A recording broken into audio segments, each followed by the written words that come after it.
En lo profundo de la Sierra de Puebla, rodeada por un espeso manto de niebla y silencio, existe una casa que nadie en su sano juicio se atreve a visitar. Es conocida por los lugareños como la Casa del Diablo.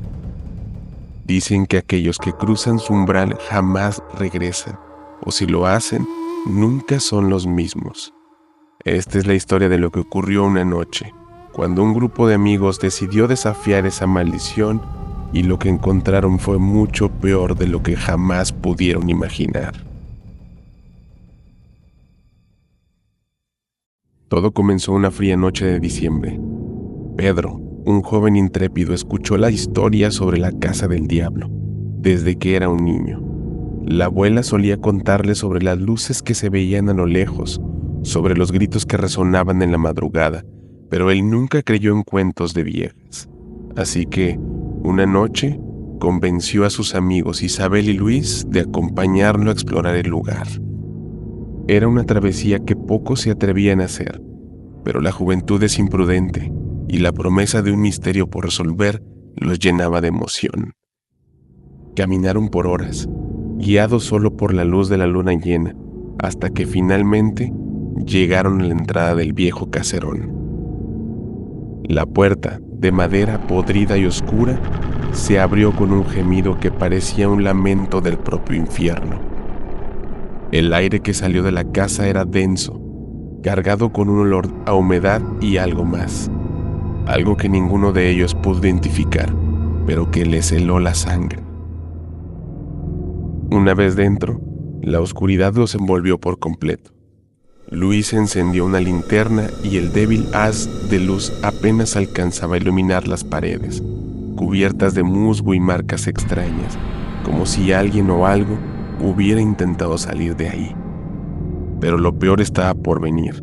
En el centro de la sala principal encontraron un altar, decorado con velas negras, consumidas hasta el final, y en el suelo un pentagrama, dibujado con lo que parecía ser sangre seca. Isabel, sintiendo el frío de la muerte rozándole la piel, quiso irse, pero Pedro insistió en continuar. Fue entonces cuando lo vieron, una figura alta y oscura, casi imperceptible, que parecía emerger de las sombras mismas. Sus ojos, 2 puntos rojos brillantes, lo observaban desde la esquina de la habitación. Un susurro llenó el aire, un susurro que no venía de ningún lado en particular, pero que resonaba en sus mentes. No deberían haber venido. El pánico se apoderó de Isabel, quien comenzó a gritar, pero Pedro la detuvo. Quería enfrentarse a lo que fuera que los estuviera acechando. Luis, sin embargo, sintió como un frío inhumano recorría su cuerpo inmovilizándolo. De repente, la linterna se apagó, dejándolos en la más absoluta oscuridad. Y en esa oscuridad, Luis comenzó a murmurar cosas incomprensibles, como si algo o alguien estuviera controlando su voz. Sus ojos se tornaron completamente negros, sin rastro de vida, y comenzó a caminar hacia el altar. Isabel intentó detenerlo, pero él le empujó con una fuerza sobrehumana. Pedro, aterrorizado, vio cómo su amigo comenzaba a trazar símbolos en el aire con las manos, y cómo las velas en el altar se encendieron solas, ardiendo con una llama azul que no proyectaba sombra alguna. Luis, o lo que quedaba de él, comenzó a recitar palabras en una lengua olvidada, y cada palabra parecía abrir un portal hacia algo indescriptible, algo que no debería existir en este mundo. Pedro comprendió entonces que había liberado algo mucho más poderoso y maligno de lo que jamás imaginó. Sin saber qué hacer, se lanzó sobre Luis, intentando detener el ritual, pero fue arrojado al otro lado de la habitación por una fuerza invisible. Isabel, llorando, suplicaba a Luis que volviera en sí, pero el ser que ahora controlaba su cuerpo solo la miró con una sonrisa cruel mientras la casa comenzaba a temblar.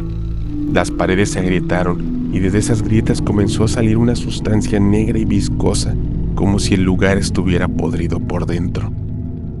Pedro, desesperado, recordó las historias de su abuela, quien siempre decía que el mal solo puede ser detenido con algo más fuerte que él mismo. Con su última fuerza, tomó una cruz de plata que colgaba del cuello de Isabel y la arrojó al altar. Al instante, un grito desgarrador llenó la habitación y la figura oscura comenzó a desvanecerse en una nube de humo negro. Luis cayó al suelo, inconsciente, mientras la casa seguía retorciéndose y destruyéndose a su alrededor. Pedro e Isabel tomaron a Luis y corrieron fuera de la casa justo cuando el edificio colapsaba tras ellos, como si hubiera sido tragado por la tierra misma. El silencio regresó al bosque, pero no era un silencio de paz, sino uno lleno de presencias invisibles, observándolos. Llegaron al pueblo justo antes del amanecer, y aunque Luis despertó, nunca volvió a ser el mismo. Sus ojos, aunque volvieron a la normalidad, tenían una sombra permanente, como si una parte de él se hubiera quedado en aquella casa maldita. Dicen que la casa del diablo ya no existe, pero las historias no han cesado. Otros aseguran que aún se puede escuchar en las noches más oscuras el sonido de una puerta que se abre y un susurro que dice: "No deberían haber venido".